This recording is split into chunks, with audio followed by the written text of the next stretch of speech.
Papa Dudut. Maligayang araw po sa inyo at sa lahat ng bumubuo ng inyong programa. Maligayang araw din sa mga katulad ko na araw-araw nakikinig sa Barangay LS 97.1. Bago matapos ang taon ay sumulat ako sa inyo para ikwento ang love story ko na nagsimula noong nakaraang taon. Gagawin ko na rin ito para magsilbing reflection ko para sa taong 2024. Bago ko makalimutan, ako nga po pala si Trixie. 25 years old na ako at isa akong event singer. Never pa ako nagkaroon ng boyfriend.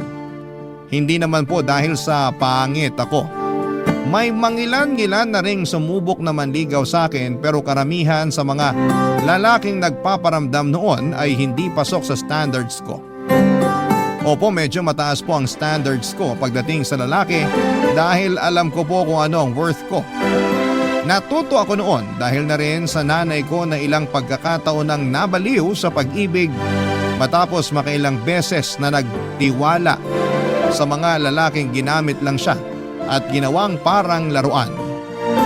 Lumaki ako na laging binibibisit ang mama ko na gabi-gabi noong umiiyak tuwing iniiwan siya ng mga lalaking minamahal niya hanggang sa dumating sa puntong tumigil na siya sa paghahanap at tinanggap na lamang niya na tatanda siyang single.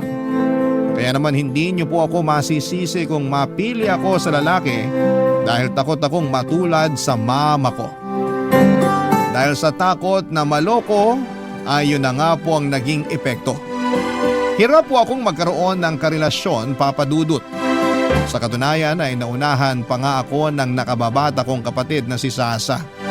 Meron na siyang long-term boyfriend na nakilala pa niya noong nasa college pa lamang sila. Minsan ay napapasana all na lamang ako sa relasyon ng mga kamag-anak at kaibigan ko. Nakakainggit man kung minsan pero hindi ko lang talaga magawang pumasok sa isang relasyon sa takot na makaranas din ako ng heartbreak katulad ng sa mama ko, Papa Dudut.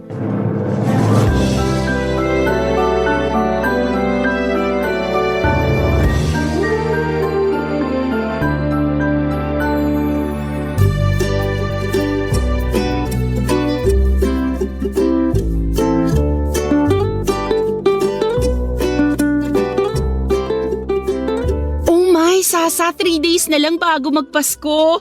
Yee, nakaka-excite! Anong exciting dun? Malamig nga ang Pasko mo eh. Ano ngayon? Porket walang jowa, bawal na magsaya sa Pasko? Hindi naman, pero yung isiping mag-isa ka lang sa araw ng Pasko, yun ang nakakalungkot. Ang tao, hindi kailangan ng jowa para maging masaya. Ginagawa mong personality ang pagkakaroon mo ng boyfriend. As if naman ikaw lang ang nakaka-experience niyan. Well, sa ating magkapatid, ako lang naman talaga yung naka-experience magkaroon ng jowa eh. So fact yun. Pwede ikaw na. Magpasalamat ka na lang at nakahanap ka ng lalaking matino at loyal. Hindi yung lagi mo na lang akong inaasar sa pagiging single ko. Ano ba kasing plano mo?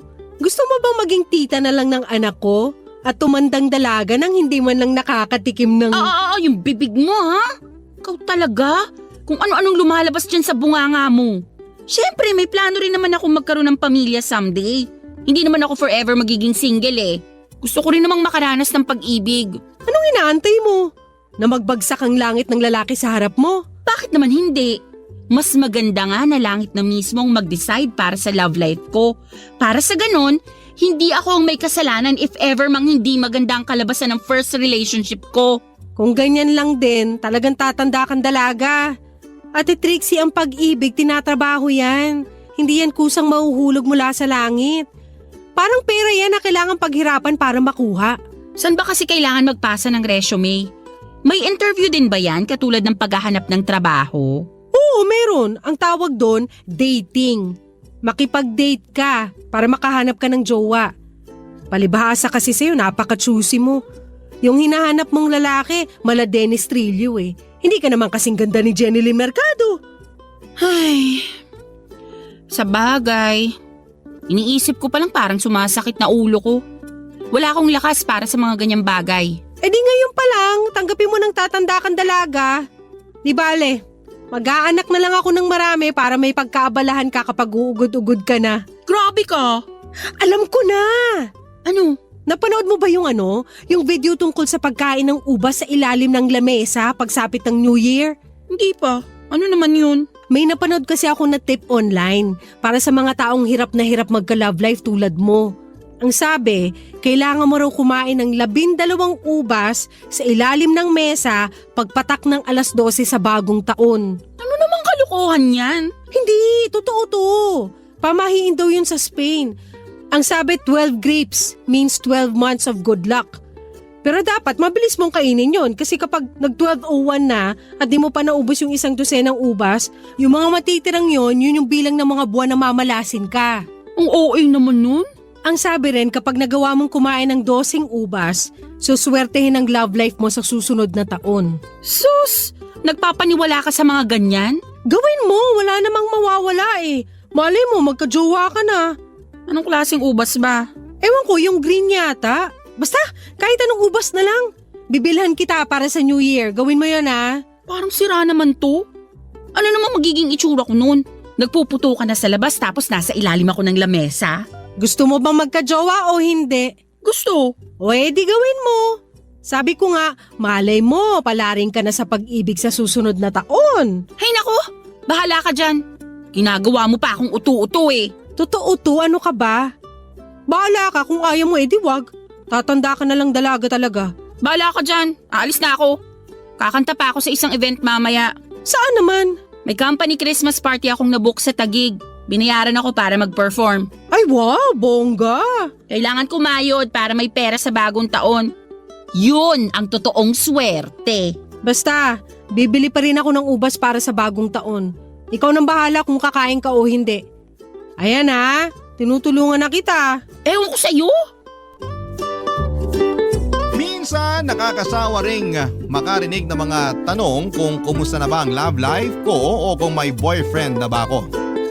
Yun kasi ang laging tanong ng mga tao bilang conversation starter at sa totoo lang ay napapagod na rin akong mag-explain kung bakit ako single. Para kasing laging naipapamukha sa akin ang pagiging mapanglaw ng puso ko. Kaya naman bago natapos ang taong 2023 ay ibinangako ko sa sarili ko na bibigyan ko naman ang sarili ko ng boyfriend. Ano man ang mangyari pagpasok ng 2024. Kung kinakailangang babaan ko ang standards ko ay gagawin ko yon. Para naman maranasan ko na rin ang tinatawag nilang pag-ibig. Nakakahiya mang aminin pero ginawa ko ang pagkain ng isang 12 ubas sa ilalim ng lamesa na binanggit ng kapatid kong si Sasa. Ganon ako kadesperada noon dahil for the first time ay nagkaroon ako ng urge na danasin din kung paano ba talaga ang umibig.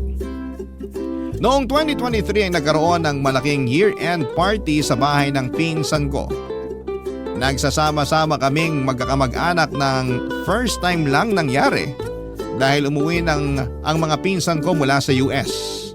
Ilang kaibigan at dating kakilala rin ang dumalo sa party ng time na yon. Pagsapit naman ng 12:00 habang nasa labas ang lahat at masayang nanonood ng fireworks display, sa kalangitan ay palihim akong nagpunta sa kusina dala ang 12 ubas para gawin ang sinasabi ni Sasa na pampaswerte sa love life. Sa isang long table kung saan nakadisplay ang mga pagkain ay gumapang ako sa ilalim ng lamesa. At doon ay nagmadaling kinain ng 12 ubas, Papa Dudut.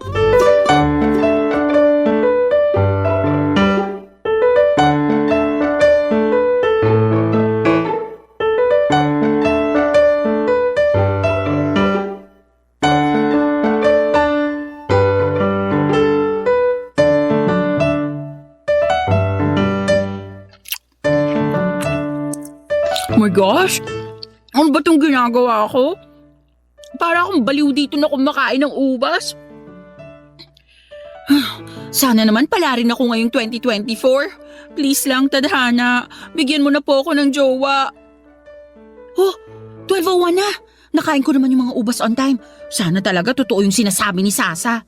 Makalabas na nga. Mamaya may makakita pa sa akin dito nakakahiya. Ay, pusala! Nagulat naman ako. Akala ko kung ano na yung gumagapang. Naku, sorry, di ko alam na may tao pala. Halika, tulungan na kitang tumayo. Salamat. Di ko talaga alam na may tao pala rito. Akala ko nasa labas na lahat eh. Teka, tama ba yung nakita ko? Galing ka sa ilalim ng lamesa? Oo. Kasi may hinahanap lang ako kaya napadpad ako sa ilalim. May chinek lang ako. Ikaw, anong ginagawa mo? Bakit ka gumagapang dito sa kusina ng pinsan ko? May hinahanap lang din ako. Mahina na yung mga mata ko kaya kinailangan kong gumapang.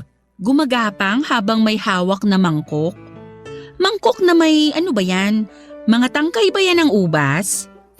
Oo, ano to? Tangkay nga ng ubas. Paborito ko kasi ubas eh. Okay. Mukhang alam ko na kung anong nangyari Ha? Bakit? Ano ba sa tingin mong nangyari? Hulaan ko kung ba't ka gumagapang sa sahig. Galing ka rin sa ilalim ng mesa, no? Sige, aamin na ako. Tama ka, galing din ako sa ilalim ng lamesa. Kumain ako ng ubas. Pero mag-e-explain ako kung bakit. May nakita kasi akong video tungkol sa pagkain ng ubas sa bagong taon. Sabi nila… Pampaswerte sa love life. Napanood mo rin yun? Hindi. Sinabi sa akin ng kapatid ko. Actually, ginawa ko nga rin Kaya ako galing sa ilalim ng mesa kasi kumain din ako ng 12 ubas. Nakakatawa naman. Pareho pala tayo ng ginawa. Akala ko ako lang yung nagpapaniwala sa mga ganun eh. May kasama pala ako. Ewan ko nga kung bakit rin ako nauto Saang lamesa ka pala galing? Hindi kita napansin nung pumasok ako Dito ako sa kabila, yung mga lalagyan ng plato at baso. Yun yung lamesang mataas Hindi kasi ako kasya dyan sa lamesang pinagpwestuhan mo. Nung nagsilabasan na lahat, nagpaiwan ako. Sabi ko sa pinsan mo, magsi-CR lang ako sandali.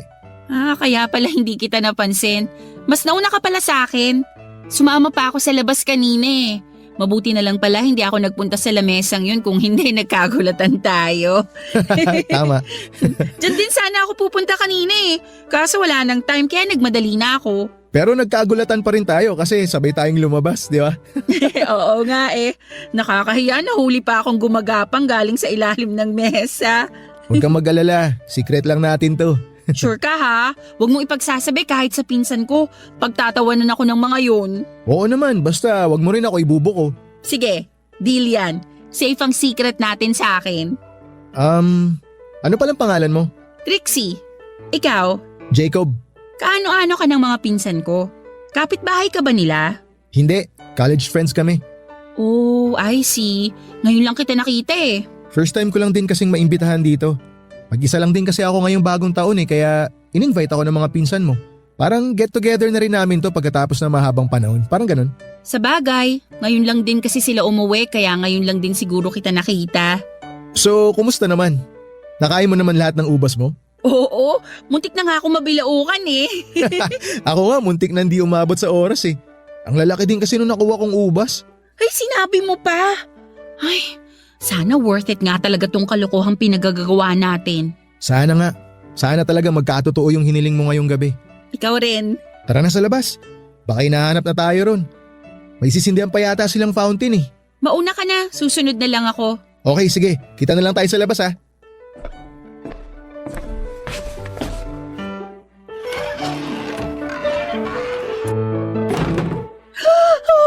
Oh my gosh, Tadhana! Ang bilis mo namang samagot sa hiling ko. Ito na ba yun? Agad-agad? Hindi pa nga nadadigest sa bituka ko yung ubas na kinain ko. May ibinigay ka na agad?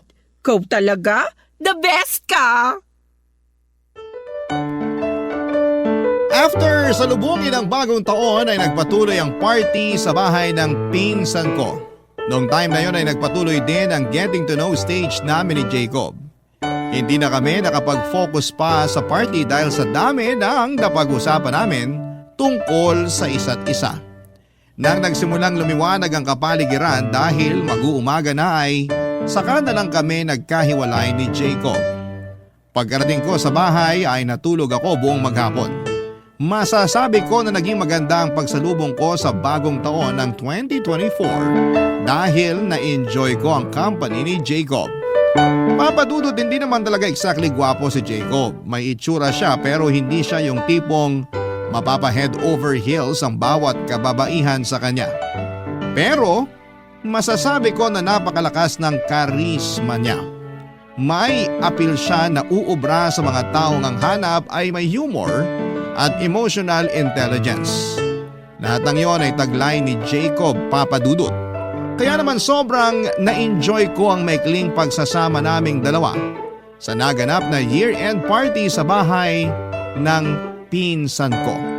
Matangkad din siya at sobrang nitingnan. Mula ulo hanggang paa ay pansin kong alagang-alaga niya ang sarili niya, Papa Dudut. Barangay Love Stories. Barangay Love Stories. Sa Tagaytay kami nagpuntang magpipinsan kasama si Jacob para lang magkape, Papa Dudut. Spontaneous trip lang ang nangyari at napag-isipan namin habang nasa daan. Ang maganda sa pag-uwi ng mga pinsan ko ay wala kaming gastos dahil sila lahat ang nagbabayad tuwing lumalabas kami. Wala din naman kasi silang kasamang lumabas, Papa Dudut. Kami na lang ni Sasa ang inaasahan nila maliban na rin kay Jacob na college friend nila. 10 years nang nakatira sa California ang dalawang pinsan ko matapos silang kunin ng nanay nila doon na 30 years ng OFW. Since then ay ngayon na lang ulit sila bumisita sa Pilipinas. Kaya naman talagang sinulit nila ang bawat araw nila dito bago sila bumalik. Nagsimula raw ang pagkakaibigan nilang tatlo dahil sa online games. Noong college sila ay lagi nilang tambayan ang computer shop malapit sa school nila kung saan lagi nilang inuubos ang vacant time nila sa paglalaro. Nagpatuloy ang pagkakaibigan nila online at kahit magkahiwalay ay nanatiling matatag ang koneksyon nilang tatlo. Papadudot sa ilang araw na pagsasama namin ni Jacob, isang bagay ang nagustuhan ko sa kanya. Napakahaba ng pasensya niya. Kahit na minsan ay tinotopak ang mga pinsan ko, ay never kong nakitang nagalit o nainis si Jacob. Napakabait at magalang din siya sa ibang tao. Lahat ng nakakausap niya ay tinatawag niyang ma'am at sir, anuman ang kanilang estado. Unang buwan pa lamang nga ng taong yon pero nagsimula nang tumibok ang puso ko para sa kanya, Papa Dudut.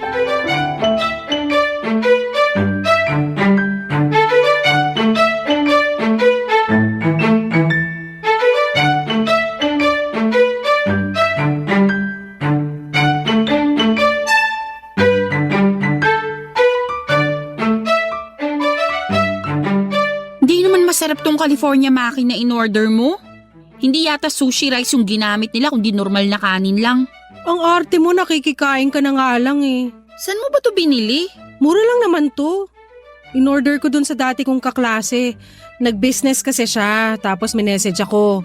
At dahil mabait ako, umorder ako para naman suportahan siya. Wow! New Year's resolution mo ba yan? Mabait ka na ngayon? Sa'yo lang naman ako hindi mabait, no? Maiba tayo. Anong meron sa inyo ng Jacob? Anong ibig mong sabihin? Kala mo di ko napapansin? Iba yung galawan yung dalawa eh. May something na ba sa inyo? Wala no. Asus! Nag-deny pa. Kulang na lang idikit mo sarili mo dun sa lalaki na magkakasama tayo sa Tagaytay. Mukhang tinutuong mo talaga yung promise mo sa akin na magjojowa ka na this year ah. Kakapalit pa lang ng taon, naglalandi ka na agad. Magkaibigan lang kami ni Jacob. Masaya siya kasama. Ano bang masama dun? Wala naman.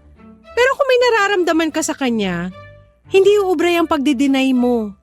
Paano ka makakahanap ng boyfriend kung ayaw mong umamin sa feelings mo? Halata naman na may gusto ka ron eh. O sige, oo na. Type ko siya. O ayan, inamin ko na. Happy ka na? Ganyan. Kung maglalandi ka talaga, panindigan mo. Sa akin ka pa magsisinungaling eh, obvious naman sa pagbumukha mong bet mo yung guy. So ano naman nagustuhan mo sa kanya? Cute siya. Weh! Para sa akin, cute siya. Kaya itigil mo yung pagiging judgmental mo. Wala naman ako sinabi ha. Itsura mo pa lang kahit hindi mo sabihin, alam ko na kung anong iniisip mo. Hindi man siya cute para sa'yo, pero para sa akin, oo.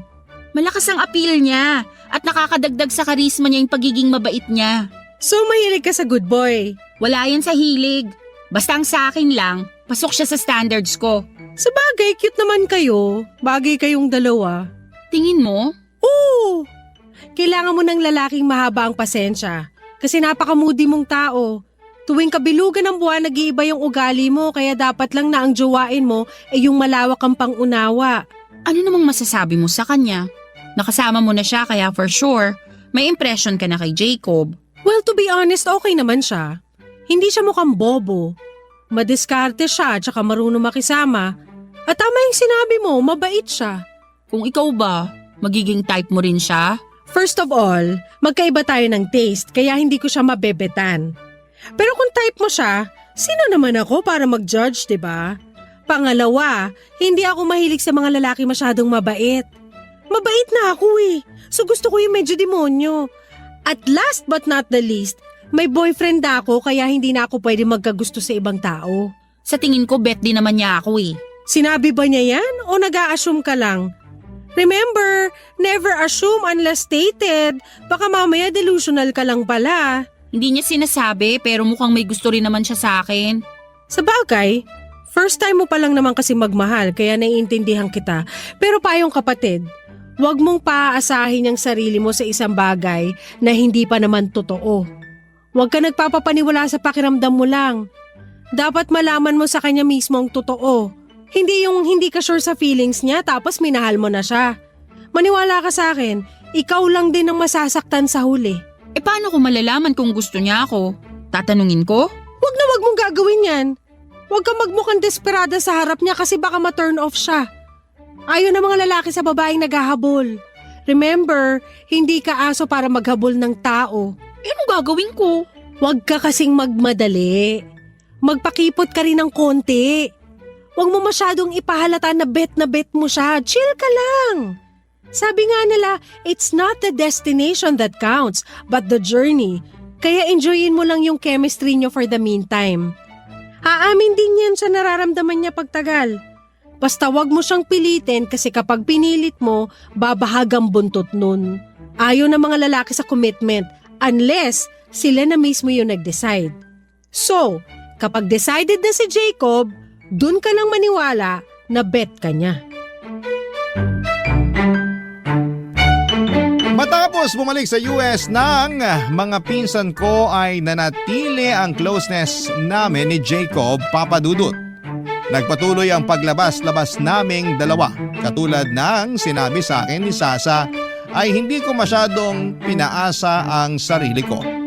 Kahit na may nararamdaman ako para kay Jacob noong time na yon, ay sinolo ko na lamang muna ito hanggat hindi niya sinasabi sa akin na nagugustuhan din niya ako. Itinuring ko na lamang muna ang relasyon naming dalawa bilang magkaibigan. Sa mga sumunod na araw ay mas lumalim pa ang pagkakaibigan namin ni Jacob. By that time ay sobrang open na namin sa isa't isa.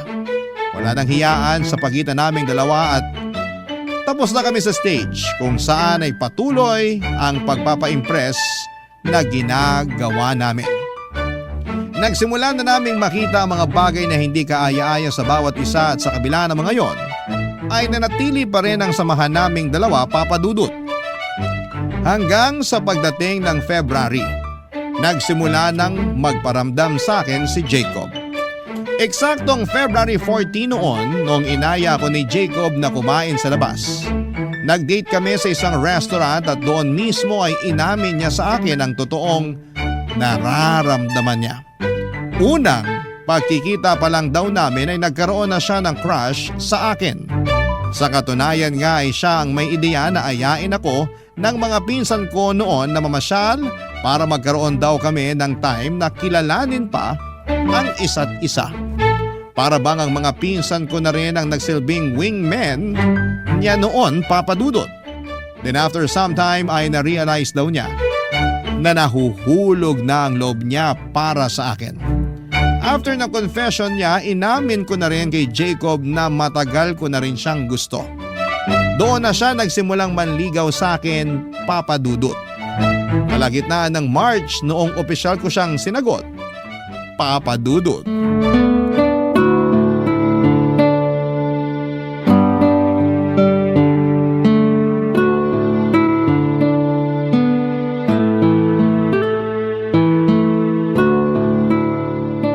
Maganda pala dito ng gantong oras, no? Wala na masyadong tao. Tahimik na yung paligid kaya masarap maglakad-lakad. Kaya nga paborito ko yung ganitong oras 11 p.m. onwards. Tahimik na ang mundo. Sobrang peaceful, maliban na lang sa mga taong kumakayod pa rin sa gabi. Ako kasi morning person ako kaya hindi rin ako masyado nagpupuyat. Ngayon lang. Sorry ha, mukhang kasalanan ko pa yata kung bakit magkaka-eyebags ka na. Ayos lang, syempre bilang boyfriend mo, hindi rin naman ako makakatulog habang hindi pa ako sigurado na nakauwi ka na ng safe mula sa mga gig mo. Kesa mag-alala ako sa bahay, mas magandang samahan na lang kita. Ay, nga pala, eto, may regalo ko para sa'yo. Hala, ano to? Buksan mo na! Oh my gosh, ang ganda! Infinity necklace yan, late gift ko. Para sana nung mansari natin yan kaso late dumating kaya ngayon ko palang may bibigay. Thank you! Maliit na bagay lang yan. Ang cute-cute naman! 4 months na pala tayo. Ang bilis ng panahon, no? Isipin mo, last year, hindi tayo magkakilala. Pero dahil sa ubas, nagkita yung mga landas natin. Nakakatuwa nga pero naniniwala ka ba talaga na yung ubas ang rason kung bakit tayo nagkakilala? Yun naman talaga, diba? Kung wala kang planong kumain ng ubas nung New Year at wala rin akong idea tungkol sa ubas-ubas na yan, hindi tayo magkikita sa kusina ng pinsan ko. Pero may chance pa rin naman na magkakilala tayo since nasa iisang lugar naman tayo nung oras na yun. Kung sa bagay, oo nga naman pero ubas pa rin ang naging dahilan. Sa mga encounter na pwedeng mangyari sa atin nung gabing yun, nagkita tayo nung kumain tayo ng ubas. Hindi ka ba naniniwala sa ganun? Na may mga taong destined talagang magkakilala? Parang Red String Fury. Sabihin na nating naniniwala naman ako. Kumain nga ako ng ubas, di ba? Pero ayoko lang paasahin yung sarili ko sa isang bagay na walang katotohanan Yun bang aakalain kong ito na talaga yung final kasi destined nga ako no? Pero in the end, hindi pa pala tayo yung para sa isa't isa. Bakit? Dumating ka na ba sa point noon na naniwala kang destiny mo na yung partner mo? Oo, palagi. Ganun ako noon Lahat na nangyayari sa buhay, binibigyan ko ng meaning. Ang tingin ko sa buhay ko parang pelikula na lahat na nakakatagpo ko itinadhana para sa akin. Yun pala, dadaan lang sila para saktan ako. Yun ang nakakatakot sa pag-ibig, no? Kailangan mo talagang sumugal. Puso yung nakataya. Kaya kapag natalo ka, masakit talaga. Hindi ko alam kung gaano kasakit yung sakit kasi hindi ko pa naman naranasang ma-broken heart. Pero iniisip ko pa lang, parang maski ako, hindi ko rin talaga kakayanin. Ang kabutihan naman sa mga experience kong ganun, mas natuto ako, mas lumawak pa yung pangunawa ko. So ngayon, hindi ka na umaasa? Hindi ka na naniniwala na para tayo sa isa't isa? Siyempre umaasa. Hiling ko nga na ikaw na talaga May reservations man pero araw-araw ko ipinapanalangin na ikaw na yung huli kasi ikaw na talaga yung itinuturing kong huli ko Ay, sana nga. Yan din ang dalangin ko. Lalo na't sobrang pressure sa part ko kasi napakahaba pala ng pinagsamahan nyo nung ex mo. Paano mo nalaman? Wala naman akong nakwento sa'yo tungkol sa ex ko Nabanggit nung pinsan ko, 7 years daw tumagal yung relationship nyo. Tama, 7 years nga. Pwede bang tanungin kung anong nangyari? Bakit kayo naghiwalay? Ayoko na sana pag-usapan yun. Tapos na yun tsaka hindi ko ugali magkwento ng past relationships ko lalo na sa'yo na girlfriend ko. Okay lang naman kung ayaw mong sabihin. Mas maganda na rin yung wala akong alam. Ignorance is bliss, ika nga nila. Kung wala kang alam, wala kang aalalahanin. Tama. Huwag na nating alamin yung tapos na. Tsaka wala ka naman dapat ipag-alala Okay naman yung naging hiwalayan namin ng ex ko. Walang masamang tinapay sa pagitan naming dalawa. That's good. At least wala kang evil eye na matatanggap kasi walang taong galit sa'yo. Ang hilig mo talaga sa mga pamahiin, no? Well, wala namang mawawala kapag naniwala ka. Huwag mo lang gawing personality para hindi ka masabihang baliw. Baka naman pati horoscope natin na check mo na kung compatible tayong dalawa. Ay actually matagal ko nang nagawa yan. Talaga? So ano sabi? Compatible ba tayo? Virgo at Taurus? Compatible naman kasi pareho tayong earth sign. Nice! E di kung ganun, wala nang problema. Aligned naman pala pati stars natin Pareho nga lang tayong hard-headed kasi ang earth sign minsan matitigas ang ulo. Iyon lang.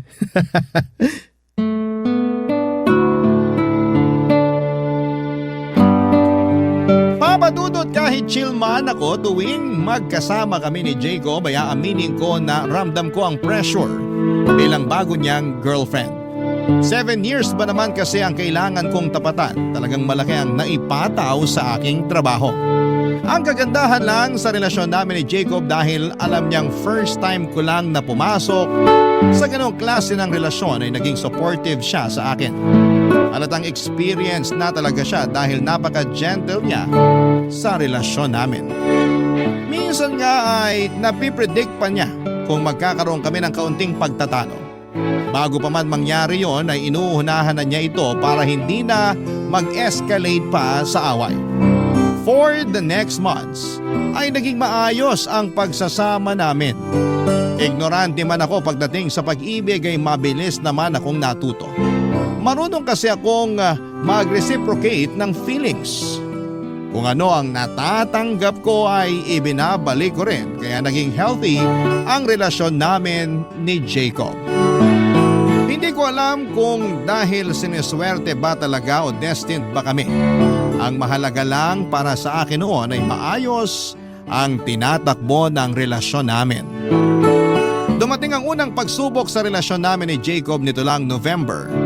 Kung kailan ilang buwan na lang ay malapit na naming i-celebrate ang 1 taon namin bilang magkarelasyon. Isang tao ang muling nagparamdam sa buhay ni Jacob. Walang iba kundi ang ex niya. Ang malala, Papadudot, ay buntis ito nang muli siyang nagpakita. Barangay Love Stories. Barangay Love Stories. Papadudot, nalaman ko ang muling pagbabalik ng girlfriend ni Jacob mula sa kanya mismo. Yon ang maganda sa relasyon namin ni Jacob. Wala kaming tinatago mula sa isa't isa, Papadudot. Very vocal kami sa mga nangyayari sa buhay namin kaya naman sobrang tatag ng tiwala namin sa bawat isa. Pagkatapos niyang makita at muling makausap ang ex niya ay nagkwento agad sa akin si Jacob.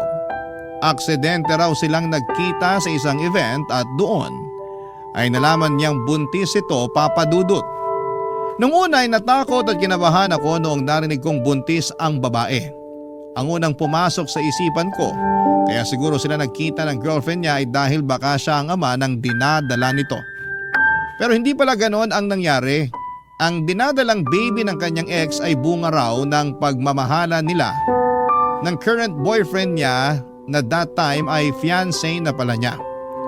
Nakahinga ko nang nalaman kong engaged na pala ang ex ni Jacob at malapit na itong ikasal. Pero sa parehong pagkakataon ay hindi ko maiwasang makaramdam ng selos. Dahil first time lang akong na-threaten sa realization na may maayos pa palang connection sina Jacob at ang ex niya. Napansin siguro ni Jacob ang pagkakaroon ko ng alinlangan.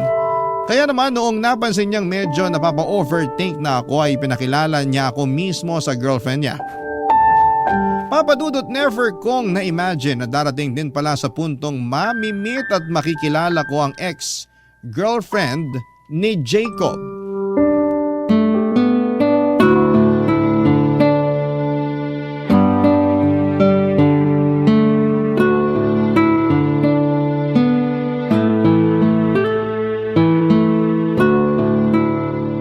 So, kumusta naman yung eyeball nyo ng ex ng jowa mo? Eyeball talaga? Ano pa bang ibang tawag dun? Okay naman yung meet up namin. Mabait siya, in fairness. At gusto mo yon? Mas mabait yung ex kesa sa'yo? Mabait din naman ako kaya walang kaso sa akin yun. Alam ko sa sarili ko na mabait akong tao. Sure ka? Kung mabait yung girl, ba't sila nagkahiwalay ni Jacob? Baka naman jowa mo pala may problema. Hindi mo ba naisip yon? Ito naman gagawa pa ng issue. Nasolve na nga yung problema namin eh. Huwag mo nang dagdagan. Ate, tandaan mo mas marami akong karanasan sa pag-ibig kesa sa'yo. Nagtatanong lang naman ako. Wala naman kasing problema kay Jacob eh. Maayos yung naging hiwalayan nila ng ex niya. For 7 years? Yung mga ganong katagal na relasyon, walang maayos na hiwalayan yung mga ganon. Ano ba talagang gusto mong palabasin? Na may something silang dalawa? Sino ba naman kasing boyfriend ang ipapakilala yung current girlfriend niya sa ex niya? Gawain ba yun ng matinong tao? Ipinakilala niya ako sa ex niya kasi nag-overthink ako. Nagkita kaming dalawa para matapos na yung worries ko. Para masigurado na wala nang problema sa kanilang dalawa. Na masaya na sila sa kanya-kanya nilang buhay. So, wala ba talaga? Wala nga. Ang kulit mo naman eh. Ikakasal na yung girl. Actually, invited nga kaming dalawa sa kasal nila eh. Ganon? Oh my gosh, ang weird talaga. Hindi ka lang kasi sanay makakita ng mag-ex na mature mag-isip. Hindi na issue kina Jacob at sa ex niya yung nangyari sa kanila dati. Nakapag-move on na sila sa naging hiwalayan nila. Kaya hindi na problema kung magkaayaan pa sila sa kasal. Ganun sila ka-okay at ganun na sila kasaya sa sarili-sarili nilang relasyon at buhay. Okay, sabi mo eh. Kung totoo man yan, edi good. So pupunta kayo sa kasal? Oo naman. Nakakahiya naman kung hindi kami pumunta. Pinadalhan kami ng invitation eh. Tinanong mo ba si Jacob kung gusto niyang pumunta? Sa akin niya binigay yung desisyon. Kung gusto ko raw pumunta, pupunta kami. Kung ayoko, di rin siya pupunta. Nag-decide ako na pumunta na lang. Kasi bakit naman hindi? At talagang gusto mo makipaglaro sa apoy, no? Paano kung bigla mag-runaway bride itong ex at tumakbo paalis ng altar kasama si Jacob? Ikaw kung ano-ano talagang pumapasok sa isip mo. Hindi to telenovela ha. Nasa totoong buhay tayo. Ay hindi! Ang mga telenovela inspired yan sa totoong buhay. Ewan ko sa'yo. Sinisira mo peace of mind ko eh. Ano ba talagang gusto mong mangyari? Pagdudahan ko si Jacob? Binibigyan lang kita ng senaryo na pwedeng mangyari. Hindi mangyayari yon. Malaki ang tiwala ko kay Jacob. At isa pa, mukha namang mahal na mahal nung ex niya yung mapapangasawa niya eh. Nung nag-usap kami, wala siyang ibang binabanggit kundi kung gaano siya kasaya sa current love life niya. Bakit nga ba kasi naghiwalay si Jacob at yung ex niya? Mahaba-haba na rin yung 7 years ha? Sayang yun. Ano ba nangyari? May third party bang involved? Walang third party. Ang kwento nila sa akin na wala na lang daw basta yung spark. Para bang naubos na lang yung pagmamahal nila sa isa't isa. Hindi na nag-work yung relationship nila. Hindi na sila nag-grow as a person. Sa huli, nag-decide sila na maging friends na lang. Pinalaya nila yung isa't isa para subukang magmahal ulit. Nakakilala si ex ng bagong lalaki, tapos nakilala naman ako ni Jacob. Tapos sasabihin mo, hindi mala telenovela yung kwento mo? Ang dami ko nang napanood na ganyang pangyayari. Ang exage mo rin naman kasing mag-isip. OA na OA eh. Whatever, kung saan kayo masaya, doon na rin ako. Kung wala rin namang palang problema, edi mabuti. Basta siguraduhin mo lang na goods na yung ex niya. Sigurado kang hindi mo na yun pagseselosan. Hindi na, kasi mature na rin ako mag-isip. Kaya nga kami a-attend ng kasal eh, para ipakitang okay na okay ang lahat. Edi wow. Papadudot walang rason para paghinalaan ko si Jacob dahil sa 8 buwang pagsasama namin, wala siyang ibang ginawa kundi ang buuin ang tiwala ko sa kanya. Doon ko nga na-realize kung gaano kahalaga ang tiwala sa pagitan ng 2 taong nagmamahalan. Kung hindi ito matibay, mahihirapang magtagal ang isang relasyon. Kaya dapat bago pasukin ang mundo ng pag-ibig ay wala kang daladalang emotional baggages na maaaring sumira sa pagtitiwala mo sa partner mo. Sa kabila ng mga sinabi sa akin ni Sasa, mas nagtiwala ako sa boyfriend ko at sa pagmamahal na ipinapakita at pinaparamdam niya sa akin. 2 choice lang naman kasi yan. Yan ay ang maniwala ka sa partner mo o pagdudahan mo lahat ng ginagawa niya. Mas pinili ko ang una at buong puso ko siyang pinagkatiwalaan, papadudot. Ang kapalit noon ay never sinira ni Jacob ang tiwalang ibinigay ko sa kanya. Very transparent kasi si Jacob kaya lahat ng nangyayari sa buhay nito ay updated ako kaya naman wala nang lugar sa puso't isipan ko ang pag-overthink. Gabi bago ikasal ang ex ni Jacob ay naghahanda na ako noon para sa gagamitin kong damit kinabukasan. Nang bigla akong pinuntahan ni Jacob sa bahay para sabihin ang balitang mas mabuting wag na kaming magtungo sa kasal ng ex niya. Tinawagan na raw niya ito at nagpaalam na hindi na kami makakadalo. Nagulat ako sa naging desisyon niyang yon pero noong tanungin ko siya kung bakit niya yon nagawa ay mas humanga ako sa kanya, papadudot.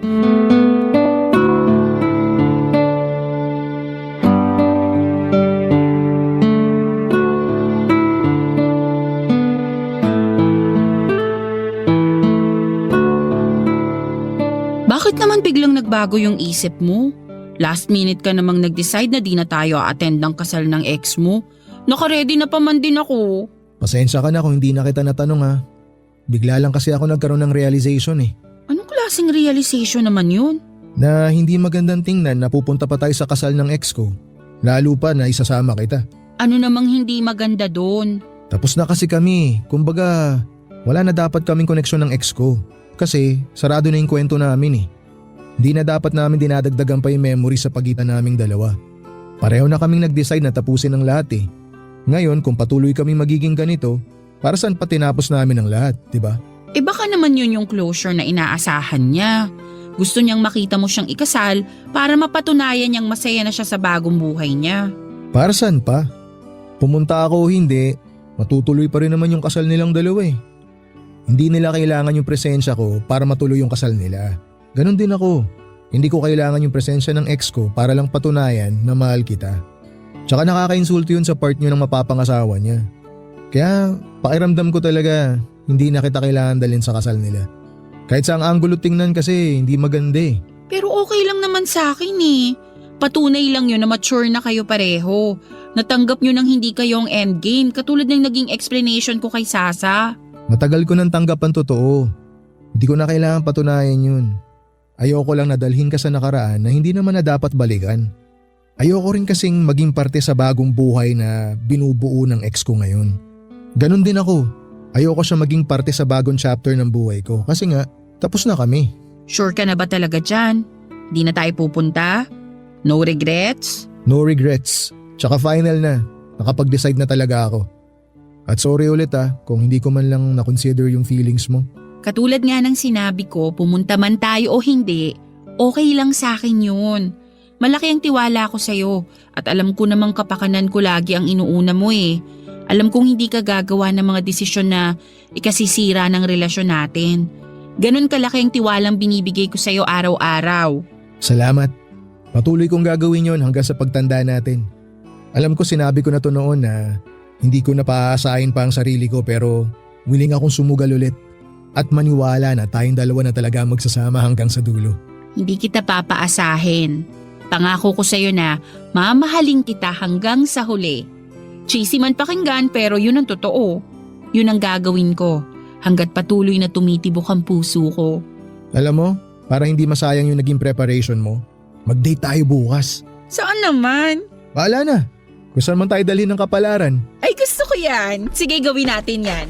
Ay sus! Oh. Kanina pa ako nag-cringe dito sa mga linyahan yung dalawa. Ano kayo, teenager? Bruha ka? Kanina ka pa dyan? Oo!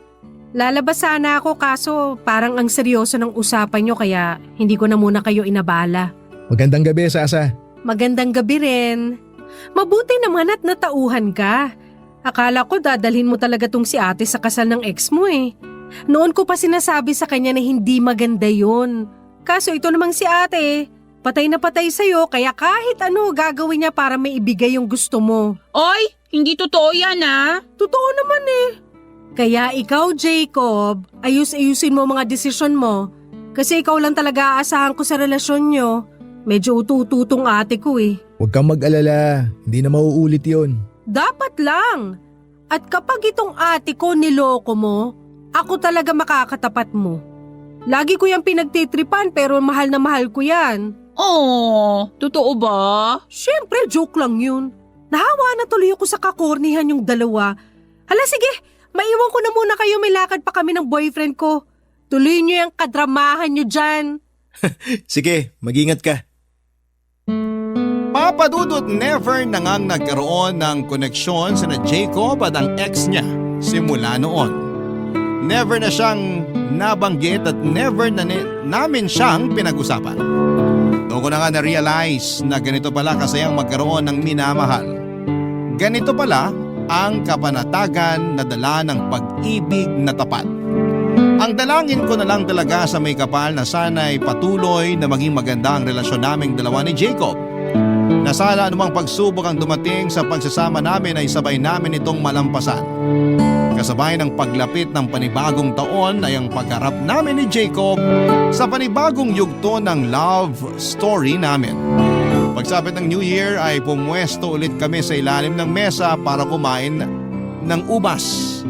Pero hindi katulad noong nakaraang taon, sa halip na maging swerte sa pag-ibig, ang magiging hiling namin ngayon ay magtagal pa ang relasyong binuo naming dalawa. Hanggang dito na lamang po ang kwento ko sa inyo, Papa Dudut. Malay po ninyo, sa susunod na taon ay may bagong kwento na naman akong ibabahagi sa inyo tungkol sa relasyon namin ni Jacob. Sa ngayon ay eto na lang muna ang maishishare ko sa inyo. Magandang araw po sa inyong lahat at sana'y magkaroon kayo ng masaya at manigong bagong taon. Ang inyong forever kapuso at kabarangay, Trixie. Dear Papa Dudut, ako nga pala si Fiona, 35 years old, magandang trabaho ko at syempre kakambal noon ang magandang sahod. Dahil dito ay nakaipon na rin ako ng sapat lalo't wala naman akong ibang sinusustentuhan. Financially secured na rin kasi ang mga magulang at mga kapatid ko. Kaya ang lahat ng perang kinikita ko para sa akin lang talaga, Papa Dudut. May sarili na akong kondominium at kakatapos ko lang bayaran. Masasabing financially stable na ako at wala na akong ibang poproblemahin sa buhay. Maliban na lamang sa isang bagay, karelasyon. Tulad ng ibang karelasyon, ang problemang binibigay sa akin ni Lord, hindi naman kasi pwedeng mapunta sa akin ang lahat. Hindi ako nagkaroon ng karelasyon dahil aminado akong hindi ako maganda at wala rin akong kahit konting apil man lang. Mahal ko ang sarili ko kaya handa akong maging honest sa nakikita ko. Kulang talaga ako sa ganda. Alam yon ang lahat at hindi ko naman yon kinakahiya. Tanggap ko naman ang mukha ko kaya siguro ay madali lang tanggapin na wala ring tatanggap sa akin. Kontento naman sana akong single kaya lang isang araw nakaramdam ako ng inggit ng makasabayan namin ng gay friend at dati kong kaklase na si Mars. Ang mga magkakarelasyon na tinado pa ang asukal sa katamisan sa isang kainan. Nagkataon pa na puyat at bad mood ako noon kaya mababa ang emosyon ko. Kaya naapektuhan ako sa mga nakikita kong magkakarelasyon sa paligid ko. Hindi rin nakatulong ang pag-real talk sa akin ng kaibigan kong si Mars. May pagkataklesa pa naman ang baklang yon at pinush niya ako na humanap ng jowa bago magsara ang dapat magsara sa akin. Napaisip tuloy ako at natakot. Baka isang araw ay magsara na lamang lahat ng butas ko sa tenga. Papa Dudut.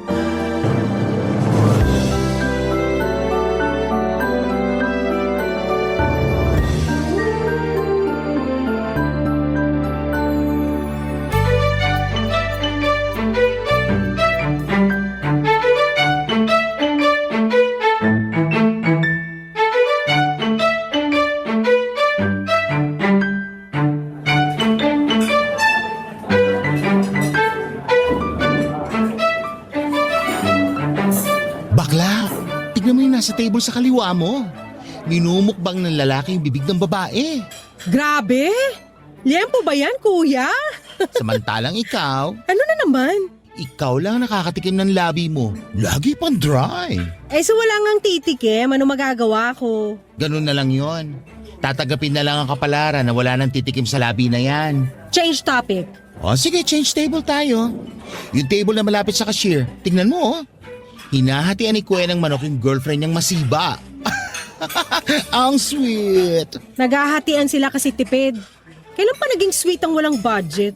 Mapang-judge ka naman. Porke tinahatian sa manok, wala nang budget. Bakla naman, umorder sila ng isang manok at 2 rice. Hati na sila sa manok at sinagad na nila yung libreng gravy para isabaw sa rice. Walang sweet doon. Nakakaawa. Yung nasa kanan ng cashier, yung naka-couple shirts na dilaw. Tignan mo naman kung magyakapan. Nagkapalitan na halos ng pawis at buni. Ikaw ba gusto mo may kapalitan ng pawis at ka-share sa buni? Sariling pawis mo palang mas maalat na sa dagat eh. Paano pa kaya kapag naghalo na yung mga pawis niyong dalawa? Di hello, dialysis na? Ang nega mo talagang bakla ka, no? Kaya ka hindi nabibiyayaan ng jowa eh. Sorry, nadala lang ng puyat. O nadala ng inggit. Ang lakas mo maka-evil eye na magkakarelasyon. Ikaw yata ang dahilan ng mga hiwalayan na magkakarelasyon ngayon eh. Iba ang inggit na pinapatawid mo sa kanila. Kasi naman, bakit sila nabibigyan ng ganyan? Sila na malakas sa tadhana. Ang unfair ng universe ha. Mamaya mas lalo kang tumandang dalaga niyan. Eh di tumandang dalaga. Paki ko. Tingnan mo yung nasa likuran mo, dali. Ayoko nang tumingin sa mga magkakarelasyon. Umay, tigilan mo ako. Bakla, hindi magkarelasyon ang nasa likuran mo. Potential karelasyon yan. Dalili mo na. Ano bang... Hi po, magandang gabi. Hi!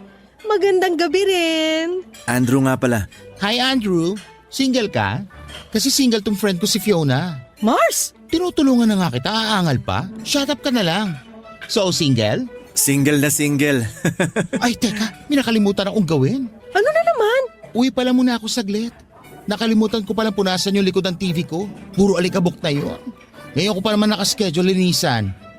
Andrew, baka naman pwede mo samahan muna si Fiona rito sa mesa namin. Hindi kasi marunong umorder yan ng pagkain ng mag-isa. Pwede ba? Mars! Lafangin mo na pagkaalis ko, ha? O paano? Babwa! Pwede kitang tulungang umorder ng pagkain. Nagbibiro lang yung kaibigan ko. Marunong ako sa maraming bagay. Marunong ka bang magmahal? Yan yung hindi ko pa natututunan. Nadali mo ako dyan ha. Dyan naman kita pwedeng turuan. Alam mo kung magtitrip ka lang, umalis ka na lang. Hindi ako nang titrip. Kanina ko pa kayo tinitingnan ng kaibigan mo. Natutuwa ako sa mga tawa at pagsimangot mo. Cute. Wala nagsasabi sa akin ng ganyan. Ikaw pa lang. Kawalan nila yon. Hugasan nga nila yung mga mata nila para makita nila kung gaano ka-cute. Papadudot na lamang ko na mas bata si Andrew ng 5 taon sa akin. Hindi ko gustong pumatol sa mas bata sa akin.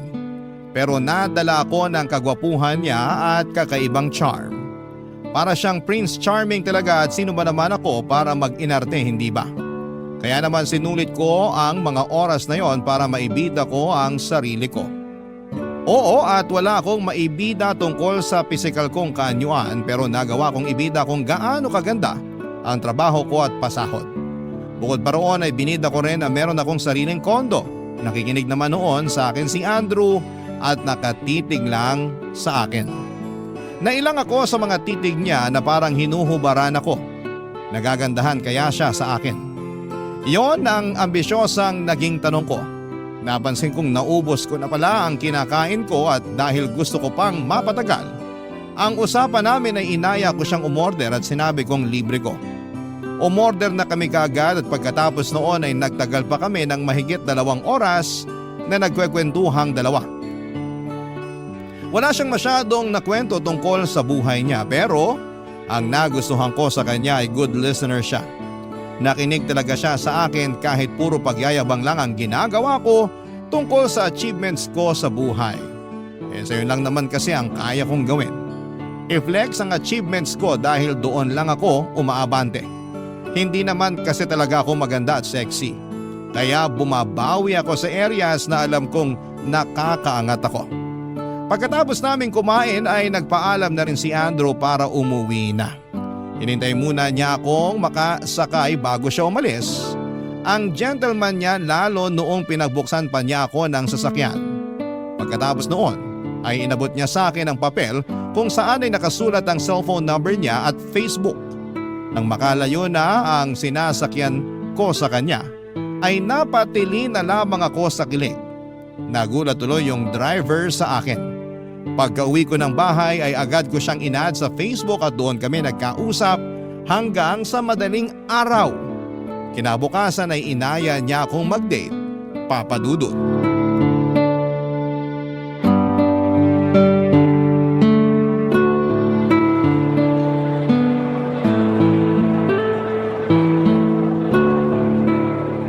Alam mo, may aaminin ako sa'yo. Dati kang lalaki o dati kang sayote? O both? Saan naman ang galing yung hula na yan? Kaloka ka. Sayote talaga? Lalaking sayote? Biro lang. Gusto lang kitang patawanin. Bigla ka kasi nagseryoso dyan eh. Hindi ako sanay. Ngayon ko palang naranasan na ma-date. Seryoso to walang halong biro. Ikaw pa lang talaga. So hindi ka dating sayote?